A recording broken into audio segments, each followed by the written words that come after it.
Vamos a ir a Zacarías capítulo 6 para retomar eso que veníamos compartiendo. Ya estamos finalizando el capítulo 6 de Zacarías y vamos a leer desde el versículo 14. Zacarías capítulo 6, versículo 14. Hoy voy a usar la palabra de Dios para todos. Desde el versículo 14. Dice así la palabra del Señor.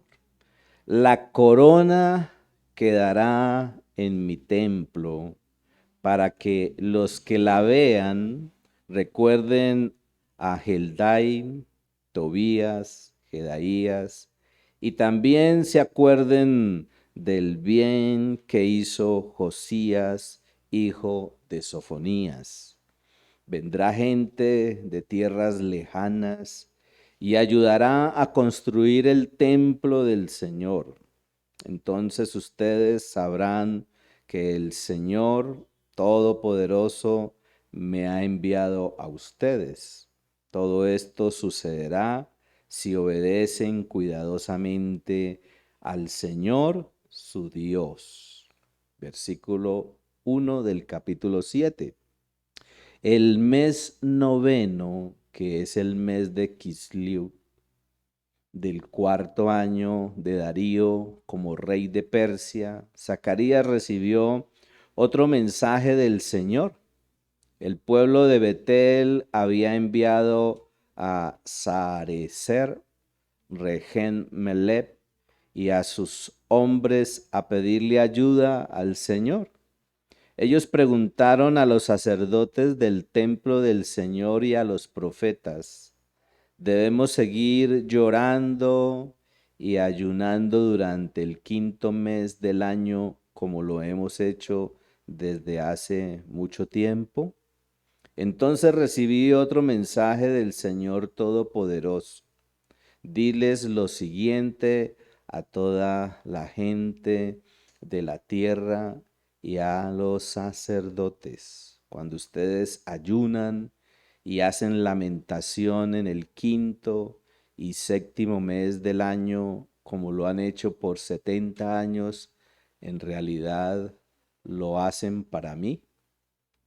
¿No es cierto que cuando comen y beben lo hacen para su propia satisfacción?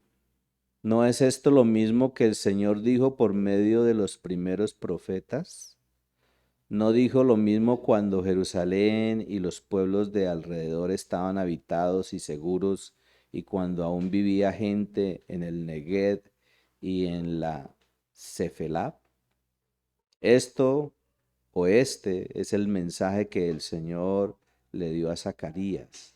Así dice el Señor Todopoderoso: practiquen la justicia y sean verdaderamente justos, que haya bondad y compasión entre ustedes.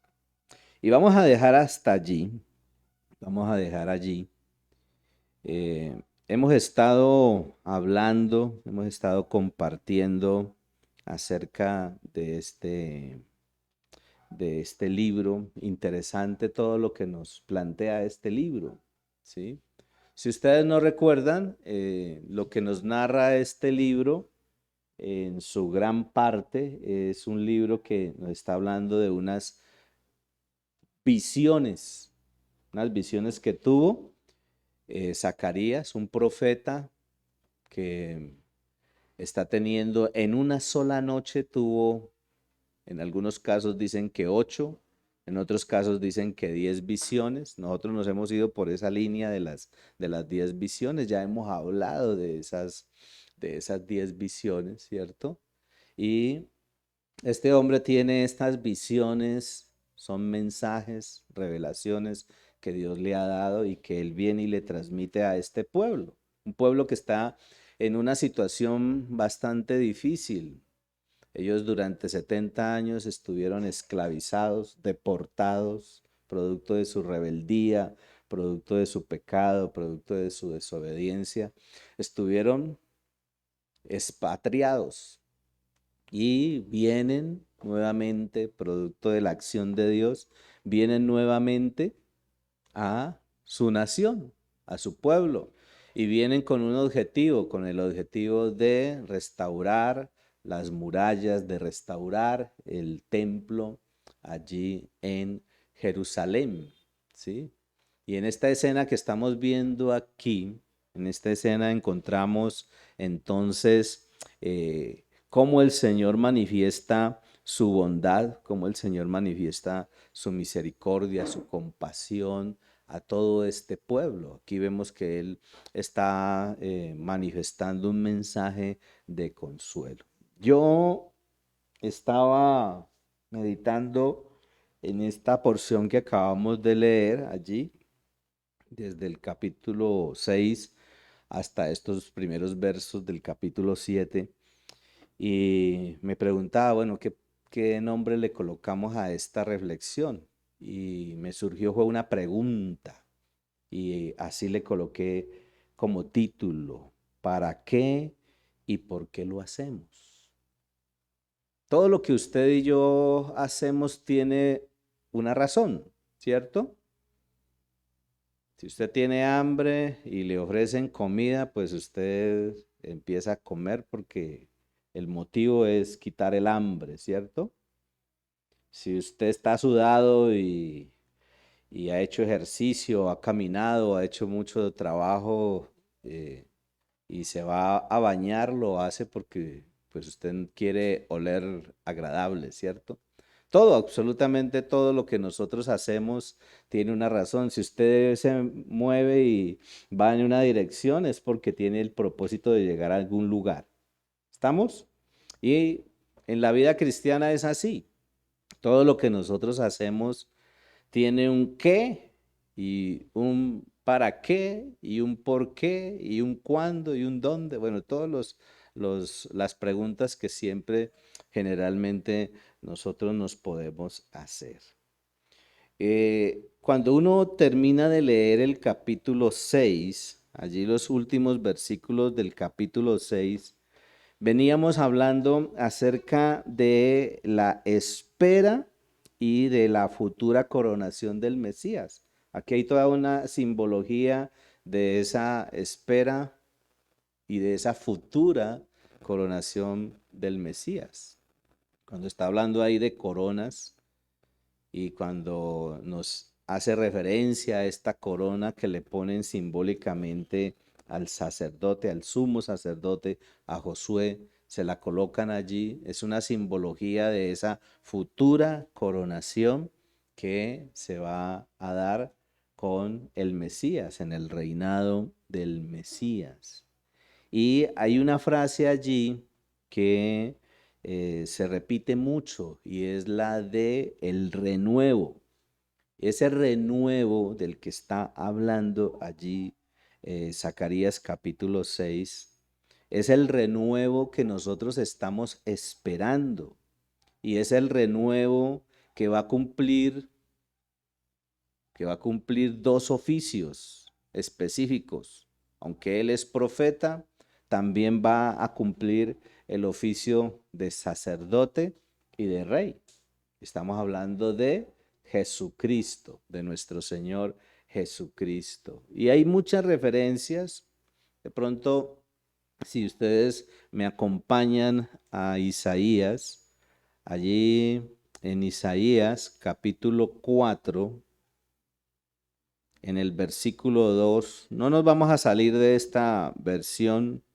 Isaías 4, versículo 2 dice: ese día el Señor hará retoñar la nación, será algo hermoso y glorioso. La cosecha de la tierra restaurará el orgullo y el honor de los sobrevivientes de Israel. Y acá utiliza otra expresión, el retoño, ¿sí? ¿Sí han utilizado esa expresión ustedes? Sobre todo las mamás, ¿cierto? Ahí está mi retoñito, ¿no? Ven a Boris y entonces Derly dice, ahí está mi retoñito. Pero más lo utilizan con los hijos, ¿cierto? Los hijos son el retoño. Pero aquí nos está hablando de renuevo, de retoño, y está haciendo referencia a Jesucristo. Y Jesucristo es ese retoño, ese renuevo de David. Allí mismo en el libro de Isaías, en el capítulo 11, también hace referencia a eso, a ese renuevo de David. El siervo del Señor, el renuevo. Si ustedes se devuelven a Zacarías capítulo 3, ahí también encontramos esta expresión, el siervo del Señor, el renuevo. ¿Sí? Y eso es una evidencia de la actitud humilde de obediencia que nuestro Señor y Dios ha manifestado a través de la obra que hizo Jesucristo en la cruz. En el mismo Zacarías, si usted va nuevamente a Zacarías, que estamos leyendo, allí en el capítulo 6, en el versículo 13, dice, será Él quien construya el templo del Señor y quien reciba honores reales. Se sentará y gobernará en su trono y a su lado. También en un trono se sentará un sacerdote. Juntos trabajarán en armonía, haciendo referencia a ese renuevo, a ese retoño que es Jesucristo, el varón cuyo nombre es el renuevo, dice en otra versión. La vara de David, como la encontramos en el Nuevo Testamento, en Mateo. eh, él, él es el siervo de Jehová, el renuevo, dice Marcos. Él es el hombre o varón cuyo nombre es el renuevo, dice Lucas. Él es el evangelio de Jehová, dice allí en el evangelio de Juan. Y cuando se hace referencia a este retoño, a este renuevo, hablando del Mesías, hablando de Jesucristo, como lo muestra allí el versículo 14 de Zacarías 6, Él es el que gobernará y reinará. Entonces, todas estas evidencias muestran que nosotros tenemos que doblegarnos ante Él, que nosotros debemos actuar es en función de lo que es su voluntad. Y por eso colocaba a esta reflexión, le colocaba así, ¿para qué y por qué lo hacemos? Pues para nosotros glorificar a Dios. Todo lo que decimos, pensamos o hacemos debe estar enfocado en glorificar a Dios, porque tenemos que reconocer la grandeza. Y allí la palabra de Dios nos la está manifestando, nos está dando evidencias de la grandeza, de quien va a gobernar, de quien va a reinar. Y esas coronas de las que nos habla allí en Zacarías 6, esas coronas de alguna manera sirven como referencia, sirven como memoria para que los demás cuando las vean ahí en el templo, que en este tiempo histórico que estamos leyendo aquí en la Biblia, se estaba tratando de reconstruir el templo de Zorobabel, era el gobernante de esa época, y la gente había venido a reconstruir el templo, ¿sí? Y estaban ellos perdiendo la motivación, estaban ellos perdiendo el ánimo, la disposición para reconstruir el templo. Entonces, aquí a través de este mensaje, de esperanza, es un mensaje de esperanza el que encontramos aquí. Y por eso Él les dice allí en el versículo 14, la corona quedará en mi templo para que los que la vean recuerden a Heldai, Tobías, Jedaías. ¿Recuerdan estos tres personajes?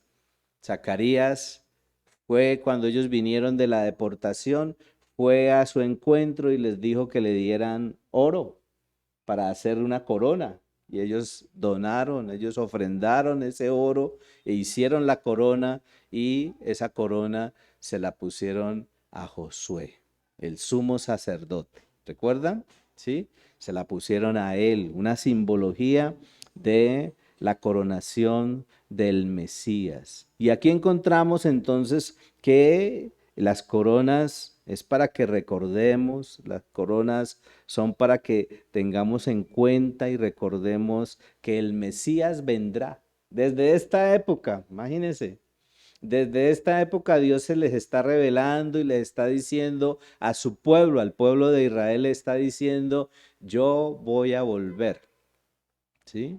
Yo voy a volver. Pero aquí les está haciendo referencia a que Él va a volver a reinar, a que Él va a volver a gobernar. Por eso la primera venida de Cristo es como ese Mesías sufriente. Pero aquí nos está hablando del Mesías reinante, ese Mesías, ese Señor, Rey, que viene a gobernar, a poner su autoridad, a establecer su autoridad sobre esta tierra y como nos lo dice por allá en el Nuevo Testamento también, con vara de hierro, ¿sí? Entonces Dios va a gobernar, Dios va a reinar a través de Jesucristo. Y hay que recordarlo. Entonces esto que encontramos nosotros aquí es un mensaje de esperanza, es un mensaje de motivación. ¿Por qué? Porque se estaba generando miedo, porque había desánimo, porque había desaliento y porque habían bajado la intensidad para participar activamente en la reconstrucción del templo. El templo para el pueblo de Israel es algo significativo. Esta es la hora que están buscando la manera de reconstruir el templo. Según lo que leemos por allí en los medios y lo que nos alcanzan a decir algunas personas es que ya el templo está prefabricado en esta época, en la actualidad. Están esperando que pase algo y mirar en dónde pueden ubicarlo que quede en el lugar adecuado para empezar otra vez toda esa dinámica de los sacrificios, porque el pueblo está esperando eso, el pueblo de Israel. Y esa es una señal de que ya apenas empiece a operar el templo, ya estamos en los últimos días, ¿sí? Ya estamos en los últimos días del desenlace de la historia que Dios ha definido que se va a desarrollar. Entonces allí en el versículo 15 dice, vendrá gente de tierras lejanas y ayudará a construir el templo del Señor. Entonces ustedes sabrán que el Señor Todopoderoso me ha enviado a ustedes.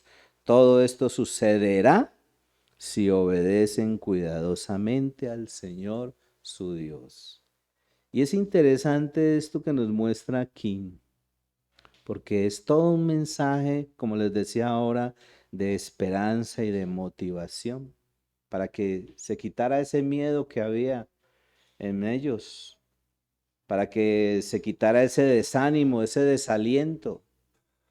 Y yo meditaba en esto y veía que es una realidad también espiritual en nuestras vidas, ¿no? Porque nosotros que debemos estar cuidando nuestro templo, el templo del Señor, donde el Señor debe estar morando, donde el Señor debe estar habitando, porque eso es lo que dice la Biblia, que nosotros somos templo del Espíritu Santo, ¿cierto?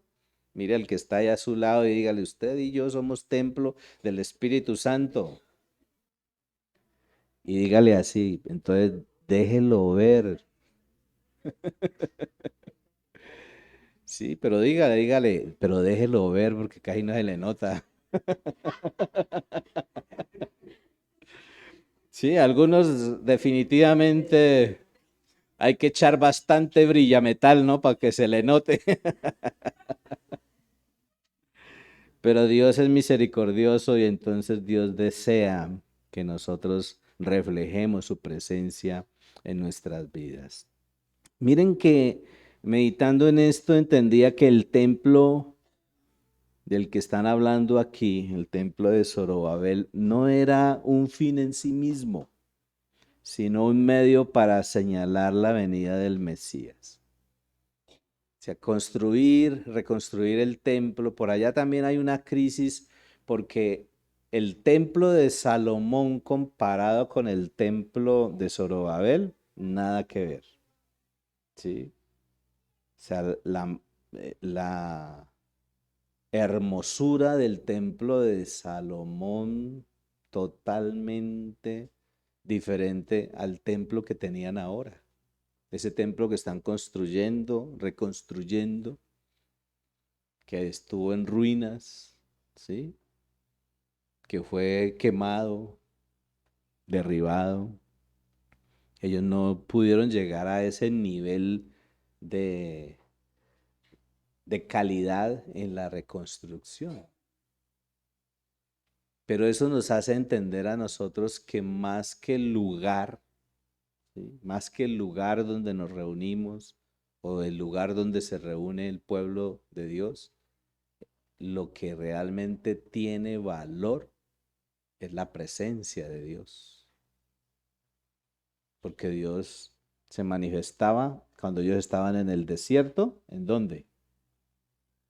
En una enramada, ¿sí? Se manifestaba en el tabernáculo y en una tolda allí de tela con madera, ¿sí? O sea que para Dios el lugar no es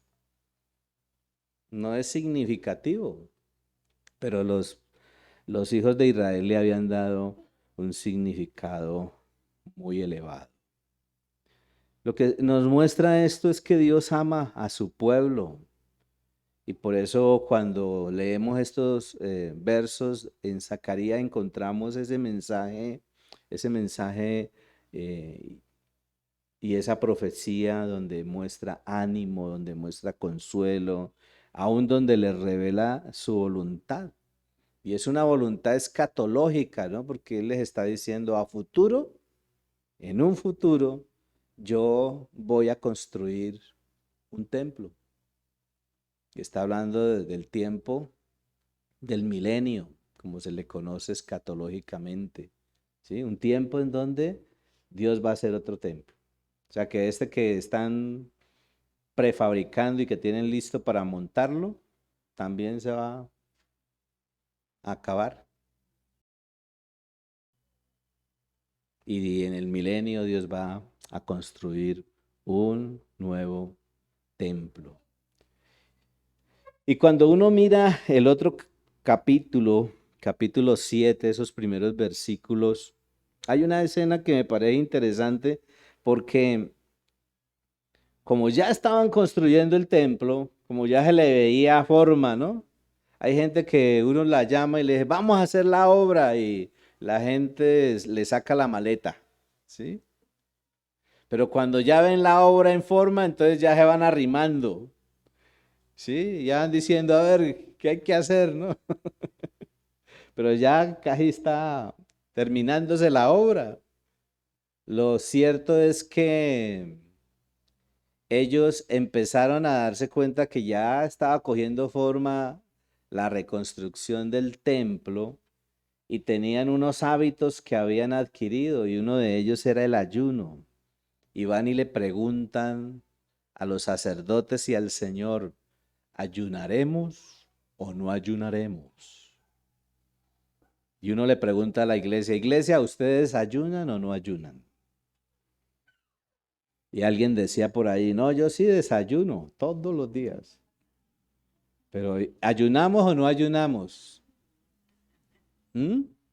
Y dice en el versículo 1 del capítulo 7, el mes noveno, que es el mes de Quisleu, del cuarto año de Darío como rey de Persia, Zacarías recibió otro mensaje del Señor.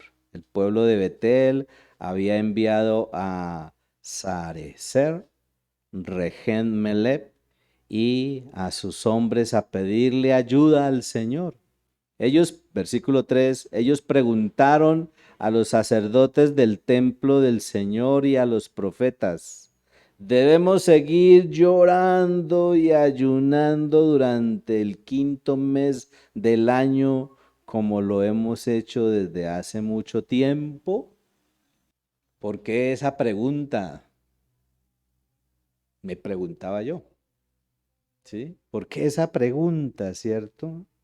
Y me puse a indagar allí en esto del estudio y esta escena se da 2 años después de que Zacarías había tenido las visiones. 2 años después volvió, como dice allí, ¿no? El mes noveno, que es el mes de Quislió del 4 año de Darío como rey de Persia, Zacarías recibió otro mensaje del Señor. 2 años después, otra vez el Señor se revela, ¿sí? 2 años después de las visiones. Según la fecha que encuentra uno aquí cronológica, fue en el día 4 de diciembre del año 518. Ese día recibió.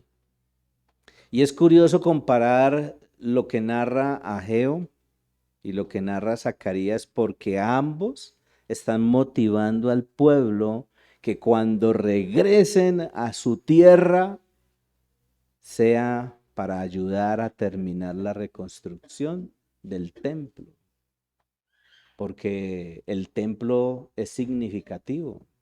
El templo es importante, es el lugar donde se manifestaba la presencia del Señor. Pero algo interesante que también uno encuentra allí es que siempre se van a levantar enemigos de la obra de Dios. Si Dios les está motivando a que reconstruyan, pues hay que reconstruir, ¿cierto? Si Dios todos los días nos está motivando a nosotros a que cuidemos nuestra vida espiritual, pues todos los días debemos trabajar en función de eso. Tristemente, nosotros a veces no somos obedientes y entonces empiezan a prevalecer los enemigos que dañan que nosotros construyamos nuestra vida espiritual. Y aquí se levantaron enemigos para detener la obra. Darío años atrás había ordenado que se hiciera esa reconstrucción. Leyendo el versículo 2 y el versículo 3, yo me preguntaba, ¿lo que hacemos, qué motivación tiene? Porque esa pregunta es para analizarla. Ellos ya tenían por costumbre, 70 años llevaban en el mes quinto haciendo ayuno. Y entonces el mes quinto hacían ayuno. Habían generado ese hábito. ¿Sí? ¿Recuerdan las herramientas espirituales? Nosotros generamos hábitos, herramientas. Ahora, ¿por qué lo hacemos y para qué lo hacemos? ¿Con qué motivación lo hacemos? Y eso es lo que Dios les habla y les dice. Ese ejercicio y ese beneficio de las herramientas espirituales va a darse es dependiendo de la actitud con la que nosotros hagamos las cosas. Y de alguna manera Dios les responde así: el ayuno es una herramienta para humillación, para abstenerse, como lo dice Isaías 58, pero ellos no lo estaban haciendo con la motivación correcta. Ellos habían aprendido a ayunar por la crisis social, por la crisis política de esa nación. Y aprovechaban varios meses, ¿no? En el mes 4 ayunaron por la caída de Jerusalén, en el mes 5 ayunaban por la destrucción del templo, aún por el asesinato del gobernador Gedalías, en el mes 7 ayunaban por el asedio que vivió la ciudad, en el mes 10. Bueno, ellos periódicamente estaban ayunando. Ahora, el ayuno es una herramienta espiritual con un propósito: para orar, para suplicar, para negarnos a nosotros mismos y para reconocer la necesidad que tenemos de Dios, ¿sí? De la presencia y de la llenura de Dios. Y si usted lee a partir del versículo 4, dice: entonces recibí otro mensaje del Señor Todopoderoso. Diles, dice en el versículo 5. Diles lo siguiente a toda la gente de la tierra y a los sacerdotes. Cuando ustedes ayunan y hacen lamentación en el quinto y séptimo mes del año, como lo han hecho por 70 años, en realidad no lo hacen para mí. Y ahí está la respuesta. ¿Sí? Usted le pregunta algo a Dios y Dios le va a responder. Ellos fueron y le dijeron, llevamos 70 años ayunando, lamentándonos, humillándonos, porque había que manifestar que se estaba ayunando, ¿no? Ellos echaban ceniza en la cabeza, ese día se ponían ropita así de esa bien áspera para sentir ahí el dolor de que estaban ayunando. Y el Señor le dice, ustedes lo están haciendo, pero no es ¿para qué? Para mí, ¿sí? En realidad no lo hacen para mí o por mí. Y a mí me pareció eso tremendo, ¿no? Y por eso la pregunta, ¿para qué y por qué lo hacemos? ¿Usted para qué y por qué busca al Señor? ¿Usted para qué y por qué se congrega? ¿Usted para qué y por qué ayuna o ora o evangeliza si es que lo hace, ¿no? Porque hasta eso hemos perdido, ¿no? Dios nos llama a proclamar y nos hacemos los de la vista gorda. Dígale al que está a su lado, menos mal que usted no es así. El ayuno como esa herramienta espiritual es una práctica para orar, para suplicar, para negarnos. Pero cuando uno lee el versículo 4 al 6, la verdad es que esto evidencia que a Dios le desagrada que practiquemos ejercicios espirituales con motivaciones equivocadas. O sea que Dios sí conoce y evalúa las intenciones del corazón. Mire a alguien y dígale, Dios conoce las intenciones de tu corazón. Entonces uno tiene que ponerse las pilas. Bueno, ¿con qué intención estoy haciendo lo que hago? ¿Con qué intención digo, hablo, actúo? ¿Con qué intención? Y vemos aquí que ellos estaban ayunando, pero en su corazón no había falta de arrepentimiento, se habían vuelto insensibles al pecado, lo hacían por lástima a ellos mismos. Me parece tremendo, ¿cierto? Yo cuando saco mi tiempo de ayuno digo, Señor, ese tiene que ser un tiempo, hoy tiene que ser un día espectacular, ¿sí? Ese día trato de bañarme 2 veces para que mi cara se vea más desarrugada, ¿cierto? Más alegre, más gozoso. Porque a veces ponemos una cara de lástima. ¿Sí? Y hay gente que dice, ¿qué te pasa? Hay gente que dice, ¿y por qué tienes esa cara? Estoy ayunando. Y no debería ser así, ¿cierto?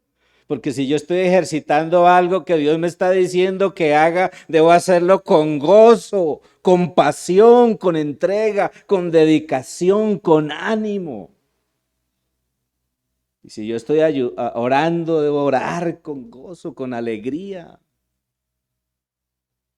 Y si Dios me llama a evangelizar, también debo hacerlo. Dios reprocha la actitud equivocada. Porque cuando uno lo hace así, uno está siendo una persona egoísta. No está actuando de manera sincera. Puede hacerlo de una manera formal, ¿no? Que día Elizabeth nos compartía algo y cuando uno se encuentra con la gente en la calle y son vecinos, uno le dice, adiós vecino, y uno dice, buenos días vecino, y y el otro no le alcanza a responder, ¿recuerdan? A veces hacemos las cosas por puro formalismo y no debe ser así en la vida cristiana. Nosotros no debemos hacer las cosas por formalismo, porque Dios las reprocha. Cuando hacemos lo que hacemos, ¿en qué centramos nuestra atención? ¿A qué le damos más importancia?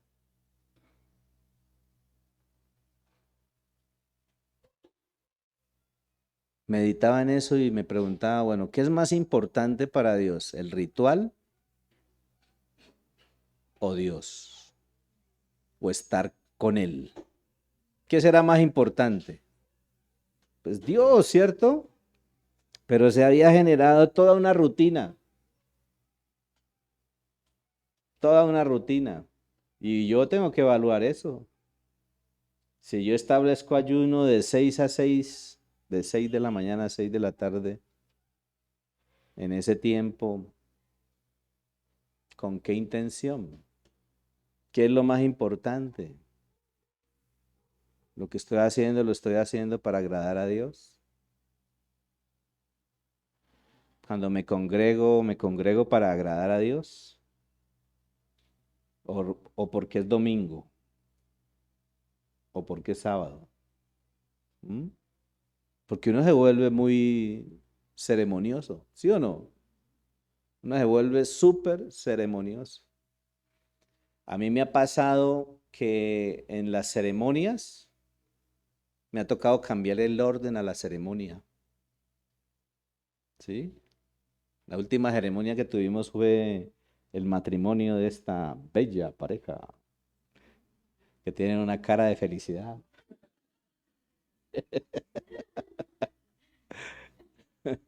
Todavía están de luna de miel. Sí. Me tocó cambiar el protocolo, me tocó cambiar el orden, ¿sí o no? La novia no se podía mover, medio hacía así y quedaba ahí en esa escena, ¿no? Yo digo, no, de aquí a que venga y prenda las velas y haga así, no, eso nos cogen las 9 de la noche. Pero ¿qué era lo más importante? Poder celebrar que se unían un hombre y una mujer delante de Dios, ¿cierto? Hay ritos, hay rituales, pero ¿qué será lo más importante? ¿El rito, el ritual, la obediencia? Entonces debemos evaluar lo que usted y yo hacemos, ¿por qué lo hacemos? Cuando uno hace las cosas por obediencia a eso que dice la palabra de Dios, eso trae paz, eso trae gozo, eso produce bendición, abundancia, prosperidad. Entonces, ¿la clave cuál es? La clave no es la ceremonia en sí. La clave es buscar sinceramente a Dios. A eso somos llamados. ¿Sí? Gloria a Dios por estos medios virtuales. Yo aquí estoy con ustedes y estoy viendo quién me está cabeceando, ¿cierto? Por eso ya vamos a terminar. Pero allá virtualmente, si tienen apagada la cámara, uno no sabe si están sentados, si están acostados.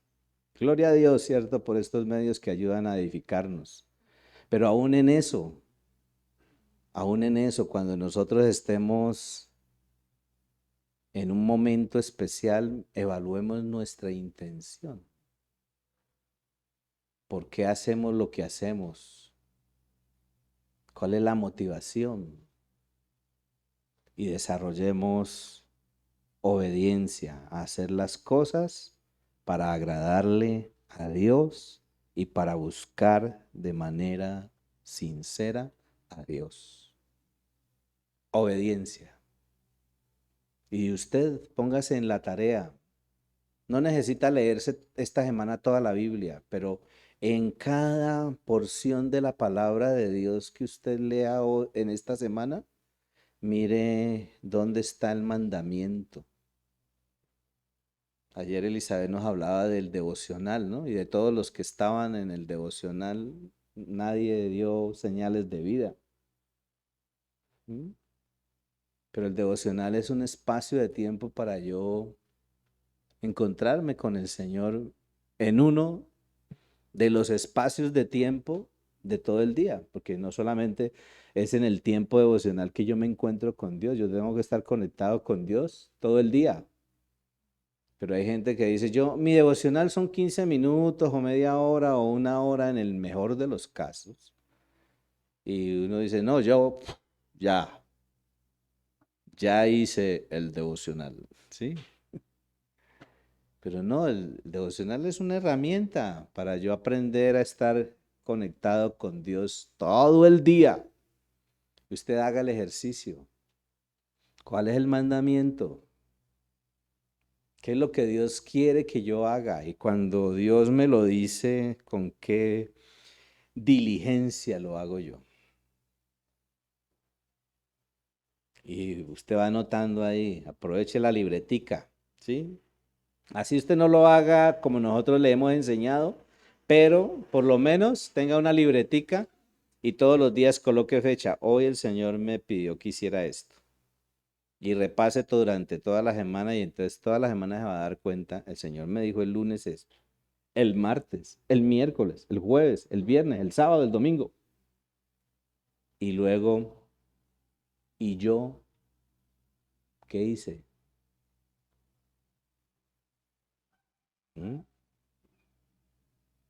Porque Dios busca que nosotros lo que hagamos, lo hagamos con sinceridad. Amén. Bueno, vamos a ponernos de pie, porque ya veo ojos cuadrados.